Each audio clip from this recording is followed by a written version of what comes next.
Hi అండి, welcome to Lasya all in one. అందరూ ఎలా ఉన్నారు? బాగున్నారా? ఈరోజు అయితే ఫ్రైడే కదా, ఫ్రైడే నేను ప్రతి ఫ్రైడే ఇలాగే పూజ చేసుకుంటాను.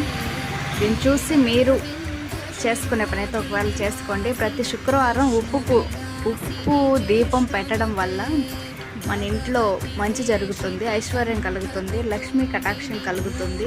అలాగే ఇల్లు మొత్తం ధూపం పట్టించండి, ప్రశాంతంగా ఉంటుంది. నెగిటివ్ ఎనర్జీ పోయి పాజిటివ్ ఎనర్జీ వస్తుందన్నమాట. అందుకని నేను ప్రతిరోజు పూజ చేసుకుంటాను. అది కూడా బ్రహ్మ ముహూర్తంలో చేసుకున్నారంటే చాలా బాగుంటుంది. ఆ రోజంతా మనకి ఫుల్ పాజిటివ్ ఎనర్జీ అన్నమాట. ప్రతిదీ బాగా అనిపిస్తుంది, ప్రశాంతంగా ఉంటుంది మైండ్ మొత్తం కూడా.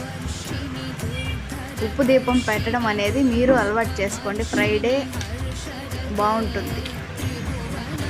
మీలో ఎంతమందికి అలవాటు ఉందో నాకు ఒకసారి కామెంట్ చేసి చెప్పరా. నేనైతే ఉదయం నిద్రలేసి స్నానం చేసి పూజ చేసుకున్న తర్వాతే అన్ని పనులు స్టార్ట్ చేస్తాను. Okay, bye bye.